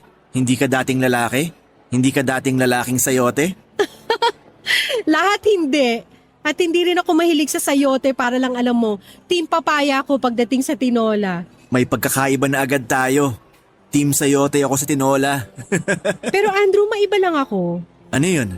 Hindi ka man lang ba nababahala kahit konti? Nababahala saan? Na wala akong experience sa pakikipag-date. Mas gusto ko na yan kesa yung banat na sa pakikipag-date. Parang kaya na akong manipulahin nun eh. Nakakatakot. Ay, kinakabahan ako. Baka kasi isipin mo may mali na sa akin kaya wala nag-aaya makipag-date sa akin. Swerte ko nga kasi ako nakabinyag sa'yo. Hindi mo ako maikukumpara sa iba. Kasi ako ang first mo sa pakikipag-date. Maswerte ka talaga kasi ikaw ang unang makakaranas ng good sides ko. Sana ako na rin yung last. Mukhang ikaw tong banat ng banat sa pakikipag-date. Alam mo kung paano mangiliti ng babae. Uy, hindi ah. Ngayon ko nga lang nabinyagan ng linyang yan. Okay, sige, naniniwala na po. Gusto kong malaman, ano ba yung good sides mo? Na-curious ako bigla. Parang gusto ko masubukan. Una, masinop akong tao. Pwedeng sabihin ko yung bad side ko? Ano yun? Hindi ako masinop eh. Lalo sa bahay. Pangalawa, mahaba ang pasensya ko sa mga makakalat na tao. So, ligtas ka. Mukhang banat ka sa pangbobola ng kadita. Pangatlo, hindi ako nagsisinungaling. Paano ko naman mapapatunayan na hindi ka sinungaling? Simple lang. Sasabihin ko sa'yo na gwapo ka, type kita, naniniwala ka ba? Lagi ako naboboto bilang Adonis nung nag-aaral pa lang ako. Kaya kong paniwalaan yung sinasabi mong gwapo ako. And, thank you. Pang-apat, may sarili akong kondo. Fully paid. Nasabi mo na yan dati eh. Nakalimutan mo na? Pang-lima, mabilis ako makalimot. Lalo na pagkasalanan ng mahal ko. Yan ang gusto ko kasi lagi ako nagkakasala eh. Gusto ko yung babaeng mabilis makalimot sa kasalanan ko. Pang-anim, kaya kong ibigay ang lahat sa taong mahal ko. Lahat-lahat. Tulad ng ano? Pwede bang i-share mo kung ano ang mga yan? Kahit ano mo gustuhan ng lalaking mamahalin ko. Regalo, pera, atensyon, pag-aalaga, at pagmamahal na buo. Hindi rin ako tuyuin tulad ng ibang babae. Sa sinasabi mo ngayon, parang gusto ko na makipag-live-in sa'yo eh. Yan pa naman ang hanap ko sa isang babae. Ano bang address mo at dadalhin ko na ang sarili ko ron? May naisip akong mas magandang ideya kesa dyan. Ano naman yung naisip mo? Sa kondo mo na lang tayo magsama. G? Ang akala ko noon, Papa Dudut, ay nagbibiro lang si Andrew nang sabihin niyang gusto niyang magsama na kami sa kondo ko. Kaya lang tinignan niya ako ng matagal at doon ko nakitang seryoso siya at gusto niyang pumayag na ako kaagad. Hindi ako agad nakapagsalita dahil hindi ko naisip kailanman na may lalaking gustong makipag-live-in sa akin. Manliligaw nga noon wala yung makakasama ko pa kaya sa iisang bahay. Saka pangalawang date pa lamang namin yon. Baka naisip agad niyang magsama na kaming dalawa sa anong paraan. Masyado ko bang nabenta ang sarili ko sa kanya kaya niya ako nilataga na magsama na kaming dalawa. Napa-order ako ng isang orange juice. Kahit punong-puno na noon ang sikmura ko. Parang bigla akong nauhaw sa gustong mangyari ni Andrew. Hindi pa rin siya umiimik noon at nakatitig lamang sa akin. Hinihintay ang sagot ko. Hanggang sa naisip ko na wala nang ang ibang lalaking gustong manligaw sa akin. At si Andrew, handa akong samahan sa kondo ko. Handa akong mahalin. Ano pa ang dapat kong ikaarte? Gwapo siya at nakakakilig ang mga salita niya. Saka kapag tinanggihan ko siya, gaano ako kasigurado na meron pang ibang lalaking darating at mag-o-offer ng katulad ng sa kanya. Parang wala naman na. Kaya naman bago pa dumating ang in-order kong orange juice, ay nag-decide na ako. Sinabi ko sa kanya na ready na akong patirahin siya sa kondo ko. Nagulat nga ako nang biglang tumili si Andrew. Natawa na lamang kaming pareho sa inasal niya. Maselang daw siya na pumayag ako dahil gusto na raw niyang masubukan lahat ng binibida kong ugali ko sa kanya ng mga panahong yon, Papa Dudut. Barangay Love Stories. Barangay Love Stories. Papa Dudut, mabilis lang ang mga pangyayari. Wala pang isang linggo ay naplano na namin ni Andrew kung paano siya makakalipat sa kondo. Tinulungan niya akong iayos ang kondo para magkaroon siya ng space para sa mga gamit niya. Sinabi naman niya sa akin at damit lang ang kukunin niya sa bahay niya. Pero sinabi ko na lamang kahit ano pa yung kunin niya sa bahay niya ay ayos lang. Maluwag naman ang kondo ko at binida ko rin sa kanya bago pa siya makapunta doon. At noong nakapunta na siya sa kondo ko ay namangha talaga siya. Mas lalo tuloy niyang gustong makalipat kaagad. Kaya hindi na namin pinatagal pa ang lahat, Papa Dudut. Pinuntahan namin ang bahay niya para tulungan ko siyang maghakot ng mga gamit niya. Hiniram ko ang van ng pinsan ko para magamit namin. Nabilib na naman lalo sa akin si Andrew dahil lahat daw kami sa pamilya namin ay may maayos na buhay. Napangiti na lamang ako pero lihim akong napakilig dahil may lalaki akong napabilib. Pagkarating namin sa bahay niya ay nagulat ako na andon ang 65 years old na nanay niya. Doon ko nalaman na kasama pa rin pala niya sa bahay ang nanay niya. Silang dalawa na lang ang magkasama sa buhay dahil wala palang nakilalang ama si Andrew. Mabait naman ang nanay niya. Mabilis ko lang ding napakisamahan ng maayos noong simula. May mga pagtataray lang nung umpisa pero nakuha ko rin kaagad ang loob niya dahil sa pag-assure ko na magiging okay din ang lahat. Yun ang unang beses na may makilala ako na nanay ng boyfriend ko. Nakakatuwa naman ang mga pangyayari. Yon ang naglaro ng matagal sa utak ko, Papa Dudut.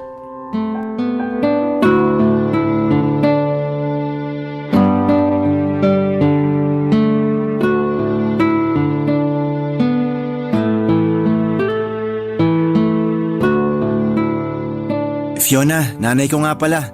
Nay, si Fiona. Girlfriend ko po. Kumusta ka, Iha? Maayos naman po. Mabutit nakadalaw ka naman dito sa bahay naming mag-ina. Sa wakas nakilala ko na rin kayo. Nasabi sa akin kagabi ni Andrew na magsasama na raw kayo sa kondo mo. Opo, pasensya na po kung kukunin ko na sa inyong anak nyo. Alagaan ko naman po. Naku, baka sinasabi mo lang yan ngayon. Baka kapag napagod ka ng alagaan siya, isoli mo rito bigla. Si nanay naman. Ginawa mo naman akong kondensada sa grocery na pwedeng ibalik within 7 days kapag nagbago ang isip. Gusto ko lang masiguro na magiging maayos ang kalagayan mo kapag umalis ka rito sa poder ko, no? Hindi niyo po ba narinig ang sinabi ni Fiona? Aalagaan daw niya ako. May tiwala ako sa mga salita niya. Totoo po yun. Hindi ko po siya gagawing kondensada sa grocery na ibabalik ko kapag ayoko nang gumawa ng salad. Marunong ka bang maglaba, Fiona? May washing machine po ako. Pwede na po ba yon? Automatic yung washing machine niya, Nay. Di na kailangan bantayan lagi. Pag nakita mo, baka pati ikaw makilaban na rin. Pwede naman. Tita, kung gusto nyo, ako na rin ang maglalaban ng damit nyo. Madali lang naman yun sa automatic washing machine ko. Nakita mo na, Nay. Pati kayo damay sa pag-aalaga ni Fiona. Marunong ka bang magluto? Naman po. 50% ng pagluluto ko natutunan ko sa mami ko. Yung 50% naman sa internet. Kita mo yun, Nay. May internet si Fiona. Kaya niya magbayad ng internet. Oo na. Sobra mo namang ibida tong nobya mo, Andrew. Kabida-bida naman kasi talaga. Proud lang ako talaga. Kung nag-aalala po kayo na baka agawin ko si Andrew sa inyo, wag po kayo mag-alala. Hindi ko gagawin yon. Gagawa ako ng schedule para madalaw niya kayo 2 beses o 3 beses sa isang linggo. Mukhang napagplanuhan nyo na talaga tong lahat, no? Hindi pa naman po pulido ang plano. Kakasimula lang din naman kasi ng relasyon namin. Biglaan din po yung plano na magsama na kami. Sigurado bang hindi lang kayo nabibigla sa mga desisyon ninyo? Mahirap yung pabago-bago ang isip. Hindi po. Nasa tamang edad naman na kami ni Andrew at sigurado kung wala nang atrasan to. Ang gusto ko lang ay maalagaan si Andrew tulad ng ginagawa ko sa kanya. Yung hindi siya pababayaan. Nako, expert si Fiona sa pag-aalaga, Nay. Sinaing nga niya, hindi niya mapabayaan. Ako pa kaya? Di ba, Fiona? Sobra mo talagang ibenta si Fiona sa akin, Andrew, ah. Nakakahalata na ako. Ganon mo na ba talaga kagustong umalis dito sa bahay natin? Hindi naman, Nay. Binibida ko lang si Fiona sa inyo kasi gusto ko makita nyo na tamang babaeng napili ko. Totoo ba yan, Andrew?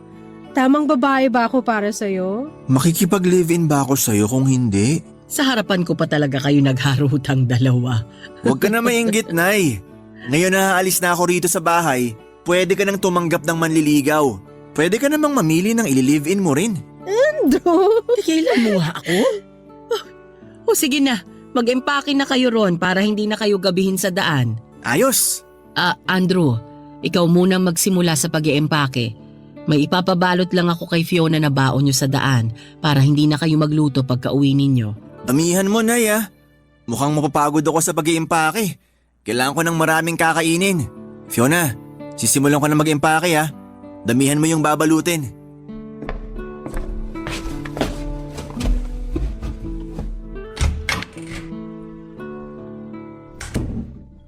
Fiona, Ano po yan, tita? wala nang solian ha? Wala nang solian. Anong ibig sabihin doon ng nanay ni Andrew? Para namang nagmukha akong customer na bumili ng pagkain o gamit na walang warranty. Pero hindi ko in-overthink pa yon, Papa Dudut. Lalo't bumait muli ang nanay niya sa akin. Nagpalit agad ng topic ang nanay niya habang kasama ko sa kusina at pinapainit ang niluluto niyang ulam na ipapauwi sa amin. Nawala ng tuluyan ang huling sinabi niya sa akin dahil nahumaling ako sa sarap ng amoy ng niluto niya. Mukhang nakaka-pressure ang luto ng nanay ni Andrew. Parang hindi ko yon mahihigitan. Yun naman bigla ang in-overthink ko. Paano kung mas magaling mag-alaga ang nanay ni Andrew kesa sa akin? Paano kung ikumpara ko ni Andrew sa kanyang nanay? Paano ko mapaninindigan sa kanya na magaling akong mag-alaga? Kung meron namang mas magaling na nauna ay sinikap kong huwag mag-overthink at nag-focus na lamang ako sa mga binabalot na pagkain ng kanyang nanay. Pagkatapos ng pagbabalot ng pagkain ay tinulungan ko na si Andrew na mag-impake. Mabilis lang naman kaming natapos dahil konti lang naman ang damit niya na idadala sa kondo ko. Wala rin naman siyang ibang dinalang gamit maliban sa mga koleksyon niya ng cards at ibang anime figurines. Pagkatapos noon ay sinakay na namin sa van ang mga gamit niya at nagpaalam na sa kanyang nanay. Naging emosyonal ang kanyang nanay habang yakap si Andrew. Doon ko nakita na mahal ni Andrew ang nanay niya. Mga kabarangay, yun ang simula ng pagsasama naming dalawa.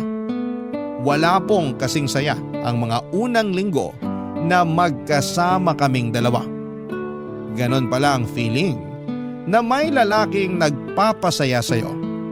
Akala ko ay lolokohin lang kalokohan lamang ang mga nababasa ko sa Facebook at mga napapanood ko sa TV. Iba pala talaga kapag ikaw na mismo ang nakaranas. Ang hirap ng tanggalin ang ngiti sa labi. Legit na legit, Papa Dudut.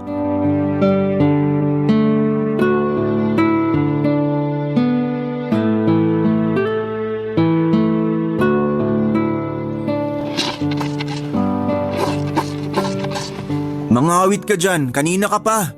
Ha? Kanina ka pa kasi nakangiti habang kinukusot yung brief ko. Mabango ba? Ang lambot kasi ng tela ng brief mo. Nakaka-enjoy ko sutin. Bakit ba hindi mo na lang sinabay dun sa mga ibang nilalaban mo sa washing machine? Gagaspang lang ang kamay mo dyan. Alam mo namang paborito ko ang malambot mong kamay. Pag underwear kasi dapat hand wash para hindi masira. Ganun ba yon? Hindi ko alam eh. Hindi ka ba naglalaban ng underwear mo? Hindi eh. Sinanay nang gumagawa nun sa akin. Tapos ngayon ikaw naman. Ang swerte ko naman sa buhay. May nanay at GF ako na naglalaban ng brief ko. Hindi ko nga sana lalaban to mga brief mo, kaya lang napansin ko hindi ka na nagsusuot ng brief kapag lumalabas tayo. Naubusan ka na pala. Nahiya kasi ako na ipasuyo sa'yo na laban yung brief ko eh. Humahanap lang ako ng tamang timing. Buti na lang nakaramdam ka. Wala rin naman kasi akong ginagawa ngayon eh, kaya sinabay ko na sa paglalaban ng mga panty ko. Thank you ah. At least ngayon siguradong lalaban mo ng mga brief ko sa susunod kahit hindi ko sabihin. Kaya kita mahal eh. Hayaan mo, ibibida ko ulit to kay nanay kapag dumalaw ako sa kanya bukas. Pupunta ka bukas sa nanay mo? Diba kakadalaw mo lang doon kahapon? Nagpapamasahe ng paa si nanay. Natapilok daw sa hagdanan. Asikasuhin ko lang tapos uuwi rin ako agad dito sa'yo. Bukas kasi nakaschedule ng general cleaning natin dito sa kondo. Ang dami na kasing kalat dito sa bahay. Hindi mo na ako kailangan dyan. Mas magaling ka maglinis kesa sa akin. Baka makasagabal lang ako. Parang hindi pa nga kita nakita naglinis ni minsan. Paano mo ako makikitang naglilinis? Hindi ko alam kung paano yan. Ikaw talaga? Hindi ka talaga marunong maglinis? Akala ko kasi tinatamad ka lang. Magkahalo eh. Tamad tsaka hindi marunong. Ano lang pala ang alam mong gawaing bahay? Wala eh. Si nanay kasi ang gumagawa lahat ng trabaho sa bahay namin. Na-enjoy niya yon kaya hinahayaan ko na lang. Anong ginagawa mo? Nilalambing ko siya. Yung parang paglalambing mo sa akin? Tumpak! Effective naman daw yon para ganahan at ma-inspire si nanay sa pagtatrabaho sa bahay. Pero hindi ba busy na rin ang nanay mo sa trabaho niya sa munisipyo niyo? Magaling mag-multitask si nanay. Pwede ka magpa-seminar sa kanya sa ganyan. Bilib ako ron. Kaya niyang pagsabayin mga gawaing bahay tapos trabaho niya. May sideline pa siya para dagdag kita. Speaking of trabaho, hindi pa natin napag-uusapan kung ano nangyari sa trabaho mo. Ilang linggo ka nang nakatira rito sa bahay pero never mong binanggit ang tungkol sa trabaho mo. Wala naman kasi akong babanggitin. Ha? Anong ibig mong sabihin? Kasi wala naman akong trabaho. Wala kang trabaho? Never ko na-experience na magtrabaho. After ko mag-college, si nanay pa rin ang nagtatrabaho para sa amin. Teka lang ah. Tumatawag ata si Mars. Sagutin ko lang. Hindi naman nagre-ring ang phone mo. Ramdam ko lang. Teka. Anong problema? Hello Mars? Ano yun? Ba't ka napatawag? Kaloka? Ikaw to tumawag sa akin? Walang anuman yun, Mars. Nagkukentuhan lang naman kami ni Andrew. Fiona, nasa banyo ako ha. Nagkakayariya ako. Kung ayaw mong marinig ang pasabog ko… Sige, bye na ha. Busy kasi kami ni Andrew. Message mo na lang ako, okay? Bye! Ano raw ang kailangan ni Mars? Kumukulo raw yung tiyan. Nagtatanong kung pwede raw uminom ng paracetamol at kape. Sa'yo pa talaga itinawag? Alam mo naman yun. Ako ang laging tumutulong sa kanya. Speaking of tulong, ang pwede ko lang may offer na tulong ko magbantay dito sa kondo natin habang wala ka at nasa trabaho. Ha? Magbantay ng kondo? Natin? Oo, yan ang talent ko. Kaya huwag ka mag-alala. Kapag nasa trabaho ka, panatag kang magiging safe ang kondo natin sa pagbabantay ko.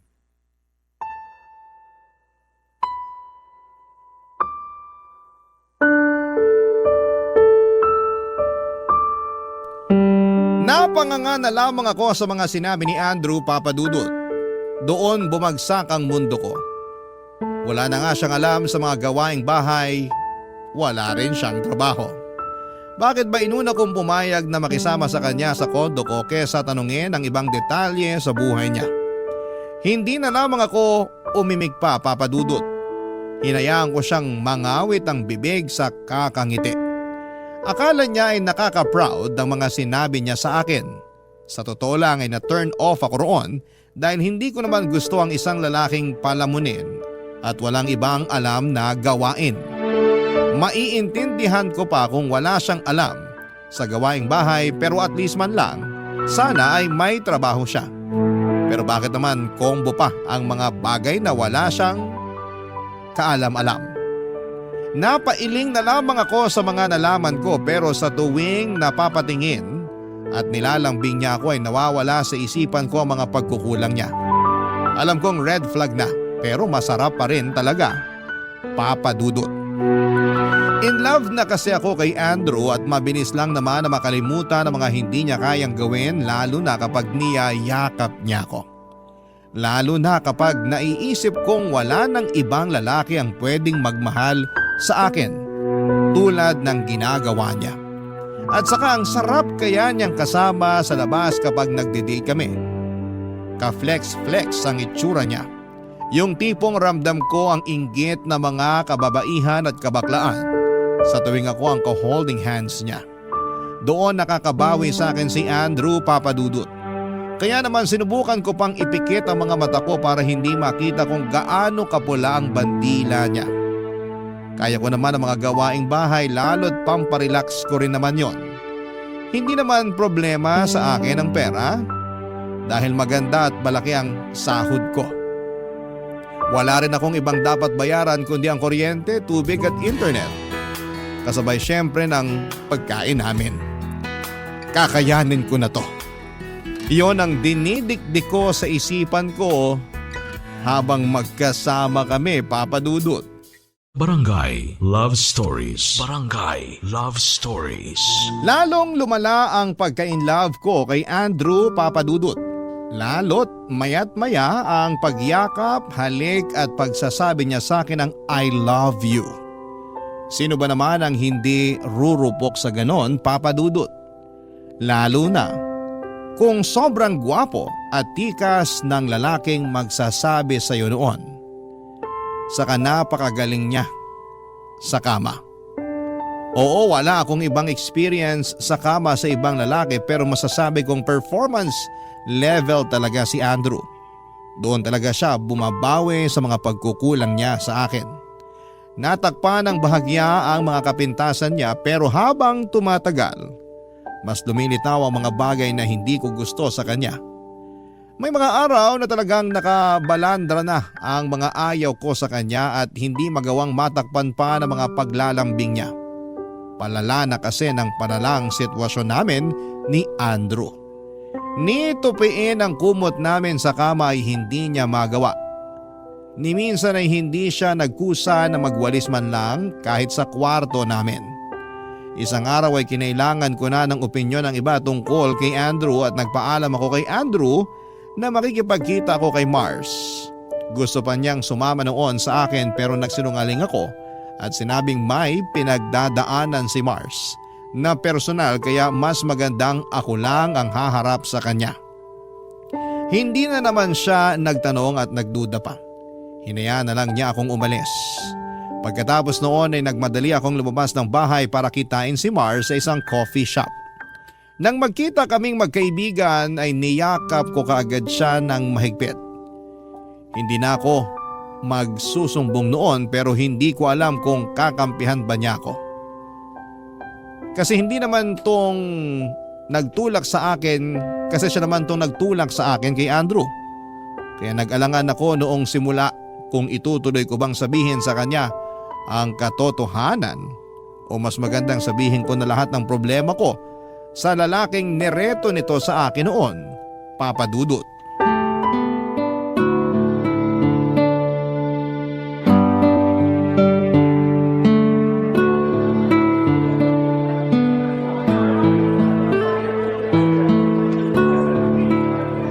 Bakla ka? Grabe higpit ang yakap mo ha? Kulang na lang mabali na to spinal cord ko. Sorry na. Nalulungkot na kasi ako eh. Pwede naman maging malungkot ang hindi nang babali ng buto? Kaloka ka? Ano ba problema? Si Andrew. Si Andrew? Paano? Ang saya nyo nga lagi sa pinupost mo sa Facebook. Nakamute ka na nga sa akin kasi umay na ako sa lambingan nyo. Iba kasi in real life. Splok na dali. So ito na nga Mars. Alam mo bang pabigat si Andrew sa akin? Paanong pabigat? Dinadaganan ka ba? Di ba enjoy yun? Sana nga ganun na lang lagi pero hindi. Paano nga? Ni minsan hindi siya tumulong sa mga gawaing bahay. Ni hugasan yung basong pinag-inuman niya ng tubig, hindi niya magawa. Talo ko pa yung may baby na inaalagaan eh. Baby mo naman talaga siya, di ba? O hindi na to joke ha? Pinapagaan ko lang ang sitwasyon mo. Kasi naman halos mapunit na yung noo mo sa kakakunot. At eto pa, sinabi niya na hindi raw siya naturuan ng mga gawaing bahay. Kasi nanay niya lahat ang gumagawa nung nakatira pa siya sa bahay ng nanay niya. So kahit isang gawaing bahay, walay talaga? As in walay? Mars!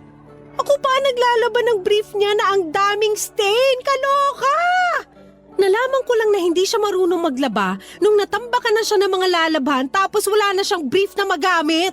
Huwag mo sabihin sa akin na nung naubusan siya ng brief, yung panty mo naman ang... Ginamit niya yung pink na panty ko. Yung paborito ko.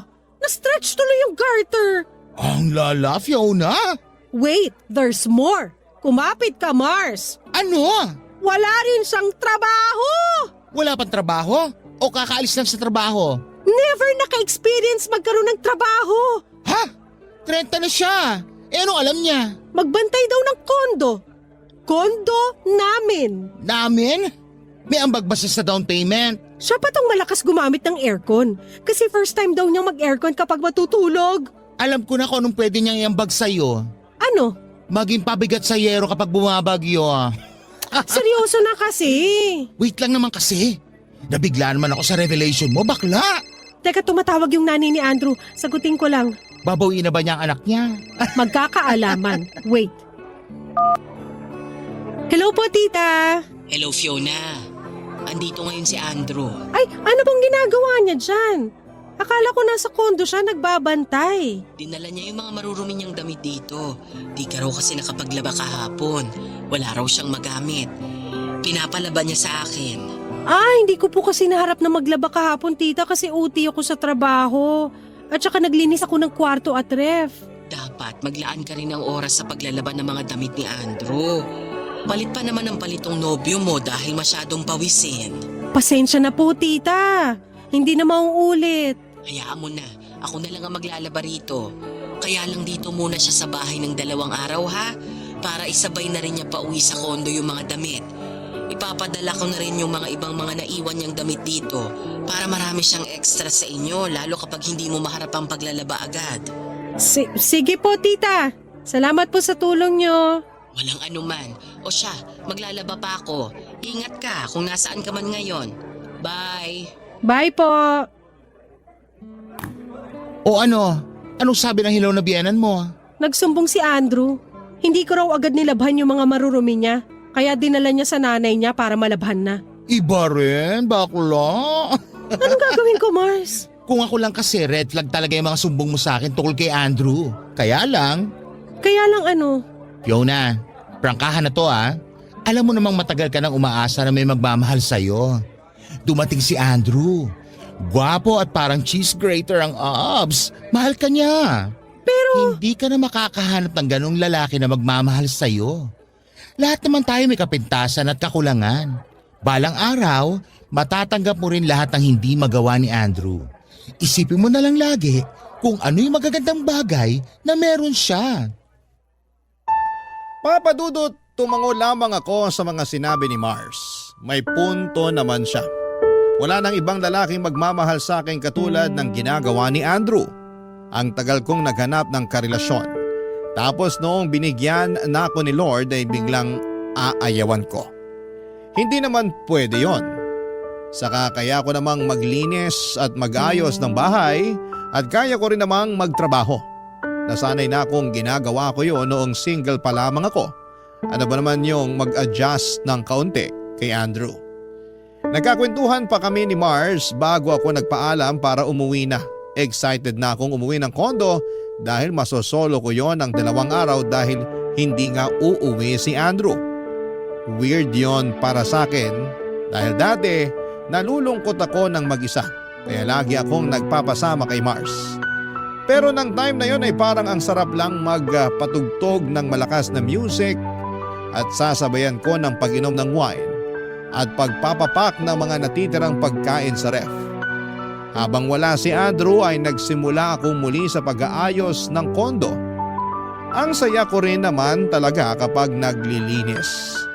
Pagkatapos noon ay nag-video call pa kami ni Andrew. Namiss na raw niya ako at nagpapasundo na siya sa akin. Patuyo na rin daw kasi yung mga damit niya kasi umaraw ng matindi sa lugar nila. Sinunod ko naman ang sinabi niya, naligo lang ako at saka pumunta na sa bahay nila. Nang makarating ako roon ay nakita ko siyang nakahilata sa sofa habang nagpapapak ng popcorn na ginawa ng nanay niya. Nasa kusina noon ang nanay niya at naghahanda na para sa hapunan. Sinalubong ako kaagad ni Andrew at saka niyakap. Namiss daw niya ako at aaminin kong namiss ko rin siya. Inoffer niya ang popcorn at pinatabi niya ako sa kanya.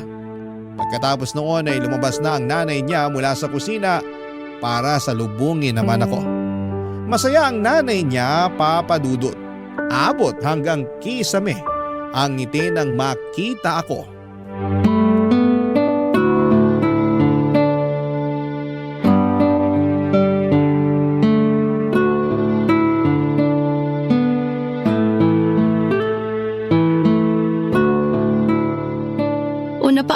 Kumusta ang pagsundo mo kay Andrew, Fiona? Dapat bukas pa, di ba? Kasalanan ko, Nay. Pinapunta ko na kasi siya. Namimiss ko na eh. E paano yung mga damit mo? Hinawakan ko kanina sa sampayan. Tuyo na naman po. Hindi mo sinabi sa akin agad para nakuha ko na bago dumating si Fiona. Ay, ayos lang po yun, tita. Medyo napaaga rin talaga ang dating ko. Oo nga eh. O hindi bale, mahihintay mo ba? Tatapusin ko muna yung niluluto ko bago ko kunin yung mga sinampay. Okay lang yan kay Fiona, Nay. Manonood na lang muna kami ng TV habang hinihintay na matapos mo yung pagkuha sa sampayan ng mga damit ko. Gagawa na lang ulit ako ng popcorn para may mapagsaluhan kayo ni Fiona. Lagyan mo maraming cheese Oo naman, basta ikaw. Ikaw, Fiona, may gusto ka bang ipaluto kay Nanay? Para minsan na yung utos natin. Wala po. Okay na ako rito sa natitirang popcorn ni Andrew. Ipagtitimpla ko na lang kayo ng iced tea. Pipigaan ko ng lemon para mas masarap. Nay, gusto ko malamig na gatas na lang. Damihan mo ng ice. Ang init kasi. Wala na tayong gatas eh. Bili ka na lang po. O sige, ikaw ba Fiona, may ipapabili ka sa tindahan? Kahit ano, sabihin mo lang. Wala po talaga ako ipabibili. Nakakahiya naman. Huwag kang mahiya kay Nanay. Ganyan talaga yan sa akin. Sobrang maalaga. Dami ka na ngayon sa pag-aalaga niya. Dito ka na rin maghapunan, Fiona. Naku, nakakahiya na po, tita. Okay lang yun kay Nanay. Andito ka na rin naman Gagabihin tayo pa uwi kapag dito pa tayo kumain. Okay lang yun. Matatagalan pa talaga tayo bago makauwi mamaya. Kasi tutupiin mo pa yung mga damit ko eh. Okay lang ba sa'yo, Fiona? Ako yung magtutupi ng damit mo? O kaya Fiona, mas maganda kung ikaw na lang ang kumuha ng mga sinampay. Po? Tulungan mo na kaya si Nanay sa mga damit ko, Fiona. Hati na kayo sa gagawin para makauwi na rin tayo. Nanlalagit na ako rito sa bahay eh. Pasensya naman kung naiinitan ka na rito, Andrew. Ikaw kasi Fiona, sinanay mo sa aircon itong nobyo mo. Ayan tuloy, ang bilis nang magpawis kahit nakatutok na sa kanyang electric fan. Kaya nga minessage ko na siya na sunduin na ako rito. Kasi gusto ko na talagang mag-aircon. Kapag makakaluwag-luwag ka Fiona, baka naman pwedeng maambunan mo rin ako rito ng aircon. Para kapag dumadalaw si Andrew, komportable siya. May nakita ko na kasil sa mall, Fiona. Mura lang. Ako na magbubuhat kapag nabili mo na. Gusto ko yan. Ay wala namang pressure Fiona. Pero kung mas mapapaaga ang pagbili mo, di sobrang salamat. Teka lang, parang ayoko na. Ha? Andrew, isusoli na kita sa nanay mo. Ano? Di pa sinabi ko nang walang solian? Ginawa mo naman akong kondensada sa grocery, Fiona. Ayoko nang bumalik dito. Gusto ko na sa'yo. Mapag-uusapan naman natin to Fiona, di ba? Nahihirapan na kasi ako. Lahat na lang trabaho at obligasyon ko. Sorry Andrew Sorry po tita. Pwede naman nating paghatian ang pag-aalaga kay Andrew. Kung gusto mo, ako na lang ang maglalaban ng mga damit niya. Pero dapat susunduin mo rito mga labahan ko, Fiona. Kasi hindi na pwedeng bumiyahe ng malayo si Nanay. Hindi na kaya ng tuhod niya. Tuwing Lunes at Martes naman, pwedeng dito siya matulog para may oras ka na maglinis ng kondo nyo. Kondo ko yun. Akin yun. Akala ko ba iisa na lang tayo? Akala ko rin Pero narealize ko, mas gusto ko na lang palang mag-isa. Ayoko nang bumuhat ng iba. Huwag mo naman akong gawing kondensada, Fiona. Tapos ng warranty ko. Hindi ko kailangan ng kondensada sa salad ko. Aalis na po ako. Thank you na lang sa lahat, Andrew. Nagmadali na akong tumakbo palabas ng bahay nila, Papa Dudut. Hinabol ako ni Andrew para pigilan. Nakiusap siya sa akin na huwag ko raw siyang iwan sa bahay ng nanay niya. Masaya na raw siya sa kondo namin. Inulit ko sa kanya na kondo ko yon. Niyakap niya ako at sinubukang halikan pero tinulak ko siya. Aminado naman kasi ako na may epekto pa rin ang mga lambing niya pero kailangan kong maging matatag. Hindi na ako pwedeng magpadarang sa kanyang itsura at sa katotohanan na siya lang ang pumatol sa akin. Agad ako nagpara ng taxi at nagmadali ng umuwi, Papa Dudut. Pagkatapos noon ay umiyak ako sa loob ng kondo ko. Oo, at malungkot na muli na mag-isa ko. Pero hindi na ako mahihirapan at ma-stress sa kakaisip sa pag-aalaga ng iba. Nung na-realize ko kung gaano kahirap ang umakay at bumuhat ng iba ay doon na natapos ang pag-iyak ko. Tinawagan ko si Mars para ikwento ang lahat. Natahimik din siya at hindi inaasahan na makakayanan kong bitawan si Andrew. Para pagaanin ng mga pangyayari ay nagbiro na lamang si Mars tungkol sa pagiging pabigat ni Andrew. Binanggit din niya na maswerte na nakuha na ni Andrew ang lahat ng damit niya dahil nagpalaba ito sa nanay niya kaya wala na akong kailangan pang isole dito. Nagkatawanan kaming dalawa at pagkatapos ng tawag na yon ay nahiga na ako sa kama. Masosolo ko na sa wakas ang kama. Nang mapagod akong humiga ay saka ko naman dumiretso sa kusina. Bigla ko nag-crave ng kondensada. Pagbukas ko ng ref ay nakita ko kagad ang kalahating lata ng kondensada. Nagpainit na ako ng pandesal at saka ginawang palaman ng kondensada. Tahimik po akong kumakain ng pandesal sa kusina ng kondo ko. Walang kahati sa pagkain at napakatahimik. Napangiti ako. Yun ang kailangan ko, kailangan kong ma-enjoy ang pag-iisa. Dahil balang araw, kapag papayagan ng Diyos ay magkakaroon na akong muli ng kahati sa pandesal at kondensada. Yung kahating hindi lamang sa pagkain kundi pati na rin sa mga pasanin sa buhay. Maraming salamat po sa Barangay LS 97.1 sa pagbasa ng aking liham. Isa po ako sa inyong masugid na tagapakinig. Ang inyong kapuso at kabarangay forever, Fiona.